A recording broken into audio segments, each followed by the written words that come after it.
26절의 말씀으로 자유를 쟁취하라 라는 말씀으로 여러분들 은혜를 나누고자 합니다. 누가복음 12장 49절에서 56절의 말씀으로 자유를 쟁취하라 라는 제목으로 은혜를 나누고자 합니다. 여름철입니다. 그래서 방송이고 어디고 모든 곳에서 그리고 학교에서도 항상 주의하는 게 물가를 조심하라 라고 그다음 안전수칙에 대해서 알려주고 있습니다. 왜냐하면 물에서 여름철에는 물에서 가장 큰 위험이 많이 따르기 때문에 그렇습니다. 그래서 무턱대고 들어가서도 안 되고 함부로 해서도 안 된다라고 이렇게 합니다. 물이 좋다고 해서 내가 물에다 함부로 뛰어들면 감당할 수 없는 일이 벌어지게 되는 거죠. 왜냐하면 한국의 아이들은 청년들은 그리고 어른들은 수영을 잘 하지 못하기 때문에 그렇습니다. 각 동네마다 수영장이 있는 것도 아니고 특별한 곳에 수영장이 있기 때문에 그렇지. 그래서 수영을 잘 알지도 못하고 물을 잘 알지도 못하는데 물가에서 노는 건 좋아합니다. 그죠? 우리 모두는 물에서 노는 걸 정말 좋아합니다. 이유가 어떻게 됐든 간에. 그런데 물이 가지고 있는 위험에 대해서는 크게 알지를 못합니다. 그래서 방송에서 학교에서 또한 여러 가지 매스컴에서 물가에 갈 때 주의사항, 안전주의사항 계속해서 매년 이야기를 해도 물가에서 어떤 일이 벌어집니까? 안 좋은 일들이 계속 벌어지죠. 왜 그렇습니까? 물이 좋다가 뛰어들었다가 그 물을 감당할 수 없기 때문에 그렇습니다. 보기보다 물이 위험하거든요. 보기보다 물이 거세거든요. 내가 저항할 수가 없습니다. 사람이 평상시에 100kg의 사람을 들려고 하면 너무 어렵습니다. 그러나 물 안에서는 100kg 사람도 우리 윤설이가 끌면 딸려옵니다. 그러면 그만큼 물이 사람을 가볍게 해준다는 뜻이죠. 그죠? 말을 바꾸고 하면 물이 그만큼 사람을 위험하게 한다는 뜻도 포함되어 있습니다. 잘 쉽게 떠내려간다는 거예요. 잘 쉽게 빠진다라는 거예요. 장점도 있지만 단점도 그 안에 포함되어 있습니다. 100kg 사람을 윤선이가 끌 만큼 가볍게 끌고 올 정도의 좋은 곳이라면 그 100kg 사람을 가볍게 띄울 수 있는 물은 얼마나 무섭습니까? 잘 기억하셔야 됩니다. 그래서 좋다고 내가 함부로 뛰어드는 게 아니죠. 제가 왜 이 이야기를 꺼내냐면 복음이 좋다고 막 뛰어들면 어떻게 되는 줄 아십니까? 큰일 납니다. 복음이 좋다고 막 뛰어들 수 있는 게 아닙니다. 충분히 생각하고 고려해 보아야 된다라는 것이죠. 오늘 우리 예수님은 그 말씀을 우리에게 해주고 있다라는 것입니다. 내가 불을 땅에 던지러 왔다. 이 불이 이미 붙었으면 내가 무엇을 원하겠는가? 내가 원할 것이 없다라는 겁니다. 우리 예수님께서 이 땅 가운데 온 이유 중에 하나는 가장 큰 것은 사람에 대한 구원과 그죠? 생명에 대한 유익을 주기 위한 것이지. 그래서 우리는 그 예수를 믿음으로 말미암아 그 예수님께서 우리에게 던지고자 하셨던 그리고 구원을 하고자 하셨던 그것을 우리가 믿고 우리는 세상 나아가는 것이지. 우리 예수님은 그것을 하려고 이 땅 가운데 오셨습니다. 그런데 그것을 받은 사람은 당연히 그것을 받을 만한 그릇이 되어야 된다는 것을 잊지 말아야 합니다. 내가 예수님을 시인하고 나의 구주로 영접하며 내가 그분을 진심으로 따르겠다라고 결단할 때에 주님께 주시는 그 생명을 내가 받을 때에 그만큼의 그릇이 되어져 있어야 된다라는 것이죠. 왜냐하면 그것은 경건한 삶을 포함하고 있기 때문에 그렇습니다. 믿는 것과 내가 생각하는 것과 경건의 삶이 떨어지면 절대 안 되는 것이죠. 내가 주님을 따르는 경건한 삶을 살아가기 위한다면 내가 믿는 바와 나의 경건한 삶은 한 방향을 이루고 걸어가야 합니다. 그런데 이것이 분리된다는 것은 그 사람을 이롭게 하는 게 아니라 그 사람을 해롭게 합니다. 오히려 복음이 그 사람을 해롭게 한다는 것이죠. 그래서 우리 예수님은 물과 성령으로 거듭나지 않으면 나를 따라올 수 없다 라고 주님께서는 우리에게 말씀하고 있다라는 것이죠. 오늘 주님은 내가 온 이유를 말씀합니다. 그 불이 붙었으면 좋겠다라고 이야기합니다. 그런데 아직 자신의 때가 이르지 아니하여서 나의 답답함이 있다라고 주님께서는 오늘 이야기합니다. 내가 답답하다라는 거예요. 내가 십자가에 죽고 부활하는 그 시간까지 아직 여전히 그 불이 붙지 않으니 답답한 거죠. 왜 그렇습니까? 그래야 우리 성령 하나님께서 저와 여러분 안에 내주하여서 우리의 삶을 경건한 삶으로 이끌어가 주셔야 하는 부분이 있는데, 아직 우리 예수께서 죽지 않으셨으니, 그리고 부활하지 않으셨으니 그 안에 주님의 고뇌가 들어와 있다라는 것이죠. 생명이 이렇게 타올라야 하는데 그 타오르기까지의 시간에 목마름이 있다라는 거예요. 예수님의 이 모든 생명이 모든 사람에게 전파되어지고, 유대인에게만 생명이 아니라 모든 이방인들에게도 예수 그리스도 안에서 생명이 선포되어져야 하는 그 시기가 와야 하는데, 그 마음에 고뇌가 있다라는 것을 오늘 주님께서 우리에게 말씀하고 있다라는 거죠. 그리고 주님께서는 비유를 드리십니다. 어떤 비유를 하냐면 이런 말을 해요. 내가 세상에 화평을 주러 온 줄 아느냐? 나는 세상에 싸움을 붙이러 왔다라고 이야기합니다. 예수님께서 우리 이 땅 가운데 오신 것은 하나님과 우리와의 화평을 이루기 위해 오신 것이고, 그 예수님이 우리에게 불을 던지시고 복음을 던지시고 말씀을 던지실 때는 그 말씀으로 인하여 뭐가 벌어져요? 투쟁이 벌어진다는 거예요. 싸움이 벌어진다는 거예요. 아버지와 아들이, 아들이 아버지와, 어머니와 딸, 딸이, 딸과 어머니가, 며느리와 시어머니와, 시어머니 며느리가 어떻게 해요? 싸움이 벌어진다라는 겁니다. 집안에서 일이 벌어진다라는 거예요. 내가 너희에게 화평을 주러 온 줄로 생각하느냐? 착각하지 말아라. 오히려 나는 너에게 분쟁을 주러 왔다라고 주님은 우리에게 말씀합니다. 그 불을 지르러 왔다라는 거예요. 참을 따르는 사람과 거짓을 따르는 사람 사이에 뭐가 있다라는 겁니까? 분쟁이 있다라는 것이죠. 그래서 참을 따르는 사람은 이것이 참이기 때문에, 예수를 따르는 것이 옳은 것이기 때문에 내가 예수를 따르는 모든 방에 대한 것에는 지워버릴 수밖에 없는 것이죠. 심지어는 자기 목숨까지도 싫어해야 된다는 주님의 말씀 안에 서는 것이죠. 그래서 둘이 싸움이 붙는 거예요. 아버지와 아들이 싸움을 합니다. 싸움하면 됩니까? 안 됩니까? 안 됩니다. 유대법의 신명기법에 의해서 자녀는 아버지의 말씀을 무조건 들어야 합니다. 이유는 무엇입니까? 아버지가 동네 저기 장로들이 가가지고, 장로들이요, 내 말 좀 들어보세요. 이 아들이 하나님을 경외하지 않아요 라고 이야기하면 어떻게 되죠? 돌로 쳐 죽여라고 신명기법에는 나와 있습니다. 무서운 거예요. 그러니까 자녀는 아버지의 말을 무조건 들어야 하는 대상입니다. 그런데 지금 우리 예수님은 그것을 전면 부인해버립니다. 싸움이 벌어질 거라는 거예요. 아버지가 믿는 하나님이 잘못되었습니다 라고 이야기할 수밖에 없는 상황이 벌어진다는 거예요. 어머니가 믿고 있는 하나님이 잘못되었다는 것을 선언할 수밖에 없다는 거예요. 예수님이 던진 불이 그 불이에요. 예수님이 던진 생명이 그 생명입니다. 예수님이 던진 복음이 그 복음이에요. 아버지가 믿는 하나님이 잘못되었습니다. 아버지는 지금 잘못 믿고 계십니다. 예수를 믿어야 합니다 라고 아들이 이야기하면 아들하고 아버지하고 싸움이 벌어지는 거죠. 아니면 아들아, 딸아, 너가 믿는 하나님이 잘못되었다, 예수를 믿어야 된다라고 말할 그것이 된다면 서로 싸움이 벌어진다라는 것이죠. 그러니까 우리 예수님의 말은 싸움 박치시키는 말씀입니다. 싸움 박치시키는 거죠. 나는 아버지 하나님을 믿고 싶지 않아요. 나는 예수님을 믿고 싶어요.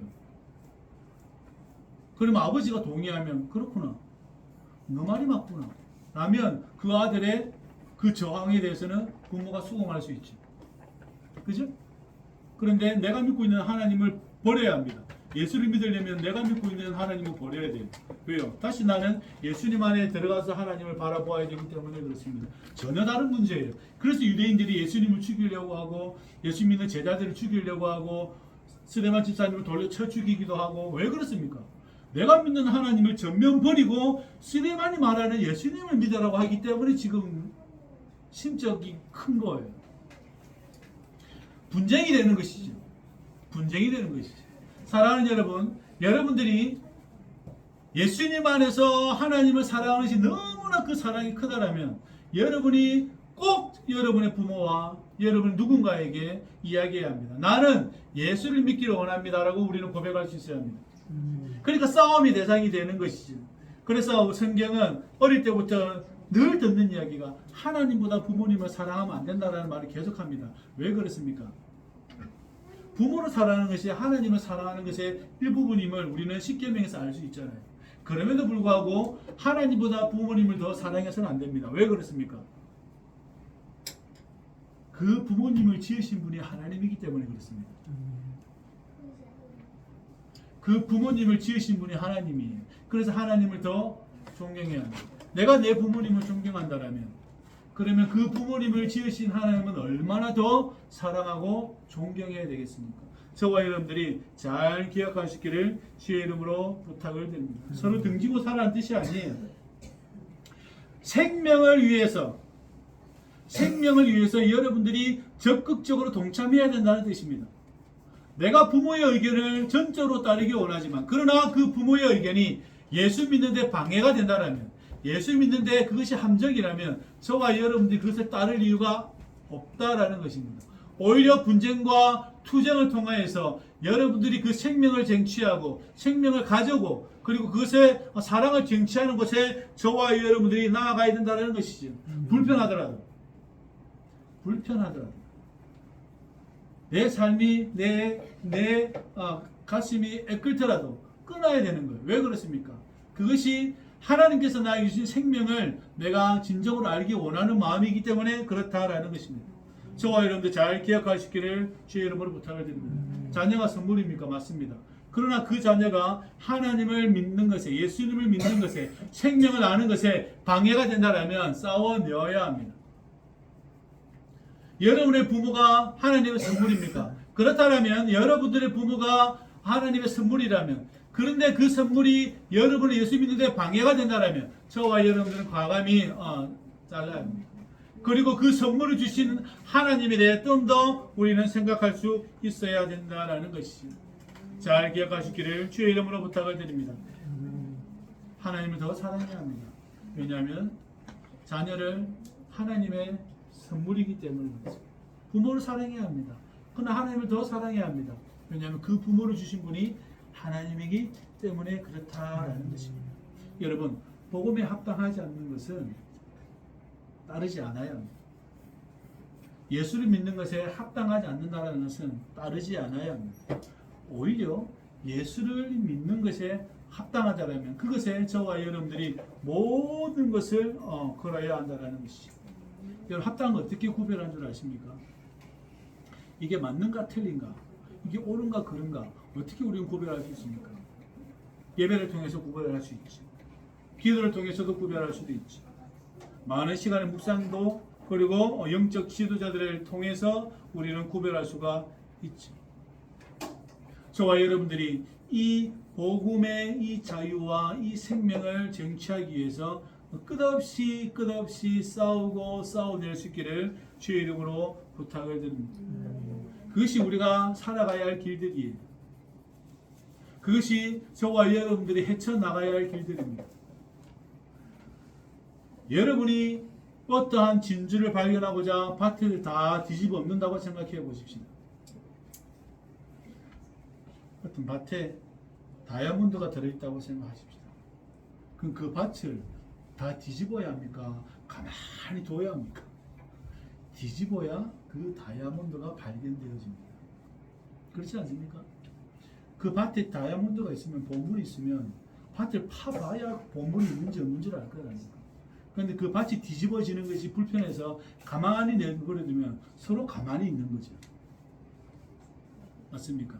예수를 믿는다는 것은 마찬가지입니다. 내가 생명을 얻는다는 것도 마찬가지입니다. 다 뒤집어야 합니다. 내 자신도 다 뒤집어야 합니다. 내 안에 기둥, 오늘 말씀하지만 내 안에 기둥이 5개가 있다면 3개와 2개는 싸움이 벌어질 겁니다. 내 안에 기둥이 5개가 있다면 내가 어떠한 생각과 어떠한 삶의 가치관을 가지고 내가 삶을 살아왔든지 내 안에 그러한 것이 있다면 투쟁해야 합니다. 그래서 내가 내 안에서 어떠한 복음을 선택할 것인지 예수의 생명을 선택할 건지 싸워내어야 합니다. 저와 여러분들이 그러한 투쟁 자리에 있는 거예요. 내 밭을 뒤집어 엎어야 보물이 보입니다. 아멘. 내가 내가 내 밭을 뒤집지 않고 보물을 발견하겠다. 그건 도둑놈 심보죠.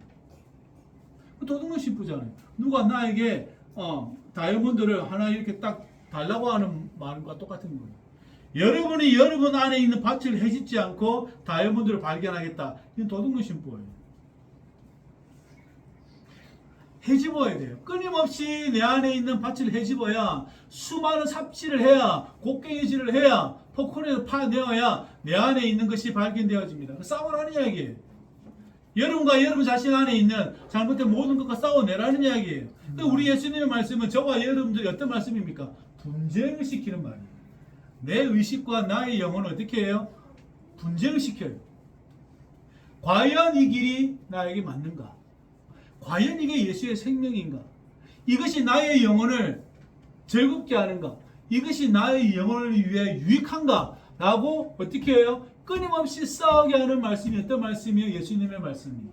그 예수님의 말씀이 저와 여러분들에게 늘 다가와서 나를 싸우게 하고 나를 어떻게 해요? 끊임없이 투쟁할 수 있도록 만들게 해줄 줄을 믿습니다. 그렇게 되기를 주의 이름으로 부탁을 드립니다. 우리 주님께서 말씀합니다. 너희들이 저기 서쪽에서 바람이 불면 소나기가 오는 줄 알고 저 남쪽에서 바람이 불면 날이 어떻게 해요? 뜨거워지는 줄 아는구나. 그죠? 주님께서 그 말씀을 합니다. 이스라엘은 원래 그래요. 남풍이 불면, 이집트 쪽에서 바람이 불면 날이 뜨거워요. 서쪽에서 바람이 불면 비가 옵니다. 너희가 시대를 참 잘 분간하는구나. 근데 어떻게 이 시대는 잘 구별하는 너희가, 천지의 기상은 잘 불가하는 너희가 이 시대는 분간하지 못하느냐. 다시 말하면 이 시대라는 말은 오늘 우리나라의 상황을 이야기하는 것이 아니라 너희가 저것을 보면 이렇게 예측도 할 수 있고 할 수 있지만 어째 너희들은 너희 자신들을 잘 들여다보지 못하느냐. 그 말과 똑같아요. 너희는 어찌하여 너희 자신을 잘 들여다보지 못하느냐라고 주께서 말씀합니다. 어떻게 너희는 너희 영혼을 그렇게 잘 들여보는 데에 그렇게 둔감하냐. 오히려 저기 날씨를 보면 어떨 것이라고 다 짐작도 잘하면서 어떻게 자기 영혼은 그렇게 둔감하냐 라고 우리에게 말씀하고 있습니다. 시대라는 말을 오해하지 마십시오. 이 세상이 어떻게 돌아갈 것이고 이 세상이 어떻게 짜져갈 것이고 이것은 여러분들 다 공개되어져 있는 비밀이에요. 조금만 더 우리가 심사숙고하면 다 분간할 수 있어요. 그런데 자기 자신은 분간하기가 참 힘듭니다. 왜 그렇습니까? 내 안에 욕심도 있고요. 내 안에 예수님을 따르는 마음도 있고 내 안에 욕망도 가득하고 허상도 가득합니다. 근데 내가 예수님을 따르려 치면 이 허상과 욕망이 나의 마음을 탁 가로잡고 앞서 있습니다. 그죠? 예수님을 따르고 싶은데 가끔은 나의 욕망이 내 앞에 딱 서요. 그래서 나를 예수님을 따르지 못하게 합니다. 그래서 우리 예수님은 그 말씀을 던지시면서 이 욕심은 어떻게 해요? 욕심과 투쟁하라고 말씀하고 있는 거예요. 싸워내라고 우리에게 말씀하고 있다는 거예요. 내가 어떻게 하면 더 예수를 잘 따를 것인가? 생명이 있으신 예수님을 더 내가 붙잡을 수 있을 것인가? 그것에 대해서 하려고 할 때 꼭 이 욕심과 욕망과 허상이 망상이 나를 어떻게 해요? 딱 붙잡는다는 것이죠. 그래서 우리 주님의 불이 우리에게 들어와요. 우리 주님의 생명의 말씀 우리 안에 들어와서 끊임없이 싸워내어야 하고 싸워져야 합니다. 그것이 이 시대를 분간하는 자기 자신을 바라보는 가장 중요한 잣대가 되는 것이죠. 싸우라는 이야기예요. 우리 자신이 스스로 싸우라는 이야기입니다. 저와 여러분들이 그렇게 되시기를 주의 이름으로 부탁을 드립니다. 명확하잖아요. 우리 예수님의 말씀은 명확합니다. 그 말씀은 우리 안에 들어와서 우리 자신이 되게 합니다. 예수님의 말씀은 우리 안에 들어와서 우리 자신이 되게 하지 어떤 다른 것으로 되게 하지 않습니다. 저와 여러분들이 가지고 있는 수많은 망상과 허상과 욕망이 나갈 수 있도록 우리의 예수님의 말씀이 들어와서 우리 자신의 것으로 만들어 주신다는 거예요. 나의 본래적인 복음 안에서 생명의 안에서 살아갈 수 있도록 만들 수 있는 그 말씀이 되어 주신다는 거예요. 저와 여러분들이 이 사실을 잘 기억할 수 있기를 바랍니다. 시대를 분간하십니까? 여러분의 눈은 너무나 좋습니다. 그러나 자기 자신을 분간하지 못한다면 여러분은 망하는 길로 가고 있다는 것입니다. 자신과 싸우십시오. 내 안에 있는 나의 허상과 욕망과 싸우십시오. 예수님의 말씀은 그 말씀은 우리를 그렇게 싸우도록 우리에게 명령하십니다. 그래서 비로소 여러분들이 생명을 얻을 수 있도록, 여러분이 자유를 얻을 수 있도록 저와 여러분들에게 주님은 말씀을 던지시고 있다는 겁니다. 그렇기 때문에 부모와 싸울 수밖에 없는 거예요. 그렇기 때문에 며느리와 딸과 아들과 자녀와 선생과 싸울 수밖에 없어요. 왜요? 생명은 너무나 소중하기 때문에 그렇습니다. 싸울 수밖에 없죠. 그 싸움을 포기하지 마십시오. 분쟁하는 것을 껄끄러워하지 마십시오. 싸워내어야 합니다. 싸워내어야 합니다. 여러분이 여러분의 자신과 싸울 수 있도록 여러분이 분쟁하는 것을 껄끄러워하지 마십시오. 또 혹여 여러분의 자녀와 목회자하고도 여러분이 복음에 합당하지 않는다면 싸워야 합니다. 그래서 올바른 교회로 이끌어가야 합니다. 아주 중요한 모습이죠. 싸워내야 합니다. 싸우다라는 게 막 주먹질하는 이야기가 아니죠. 복음 안에서 우리는 그것을 가지고 끊임없이 싸워내어야 합니다. 이루어가야 된다는 것이죠. 저와 여러분들이 그렇게 되시기를 주의 이름으로 부탁을 드립니다. 생명의 자유를 누리기를 원합니까? 구원의 자유를 누리기를 원합니까? 여러분의 생명이 영원하기를 원합니까? 그렇다면 여러분의 밭을 헤집고 보물을 발견하시기 바랍니다. 여러분의 기둥처럼 서 있는 악과의 모든 것에서부터 싸움을 할 수 있기를 주의 이름으로 부탁을 드립니다. 시대를 분간한다면 여러분 자신을 분간할 수 있어야 합니다. 근데 일반적으로는 시대는 잘 분간하는데 자기 자신은 분간이 안 됩니다. 왜 그렇습니까? 합리화라는 놀라운 도구를 가지고 자기 자신을 만들어 놓았기 때문에 그렇습니다. 합리화라는 놀라운 자기 자신이 있어요. 그래서 다른 말로 하면 변명이 발달되어 있어요. 사람은 변명이 발달되어져 있습니다. 그래서 사람은 신기한 존재입니다. 동물은 변명을 못해요. 근데 사람은 변명을 해요. 그게 제일 큰 그 상대방을 자기 스스로를 망치는 거죠. 동물은 변명이 발달 안 돼 있어요. 왜요? 변명할 수 있는 게 없어요. 그러나 인생은 합리화라는 것을 통해서 변명을 쌓아 올렸습니다. 그래서 그 합리화는 하나님의 말씀도 들어가지 않을 만큼 너무나 견고합니다. 그런데 오늘 저와 여러분들 예수 그리스도 안에서 그것을 무너뜨리기를 원하는 거죠. 내 안에 있는 합리화를 무너뜨리기를 원해요. 그래서 진정한 복음의 자유를 누리기를 원하는 것이죠. 생명의 자유를 누리기를 원하는 것이죠. 그 말씀이 내 안에 들어와서 그것이 나의 성이 되기를 원하는 거죠. 나의 합리화가 나의 성이 되는 게 아니라 그분의 말씀이 나에 들어와서, 그래서 주님의 불이 던져짐으로 나의 합리화가 깨져지고 오히려 그분의 말씀이 나의 성이 되어서 나를 온전히 하게 하는, 그렇게 되길 원하는 것이 저와 여러분들이 싸워내기를 주의 이름으로 부탁을 드립니다. 포기하지 않고 싸운다면 여러분은 여러분 자신이 주신 하나님의 은혜와 사랑이 정치될 것입니다. 무엇이 되고 싶습니까? 여러분은 무엇이 되고 싶습니까? 답을 찾으십시오. 여러분은 무엇이 되고 싶습니까? 답을 찾으셔야 합니다. 저는 예수님을 닮기로 원합니다. 여러분도 그러한 인생이 되길 바랍니다. 그러려면 싸워야 돼요. 철저하게 싸워야 하고 우리는 생각을 깊이 해야 합니다. 그렇게 되시기를 주의 이름으로 부탁을 드립니다. 기도하십시다. 놀라우신 아버지 하나님, 당신은 복음의 말씀으로 우리에게 신비로운 족쇄를 마련해 주셨나이다. 주여, 저들이 당신의 주신 그 복음의 자유를 가지고 살아낼 수 있도록 싸우기를 원하오니 우리 안에 있는 헛된 모든 합리적인 것과 모든 거짓된 것을 무너뜨려 주시고 당신의 불로서 다스려 주시고 우리가 당신의 말씀을 인하여 설 수 있도록 우리를 도우시고 인도하여 주옵소서. 시대를 분간하면 또한 우리 자신도 분간할 수 있는 믿음도 우리에게 허락하여 주옵소서. 성령이여 도와 주옵소서. 예수님의 이름으로 기도하옵나이다. 아멘.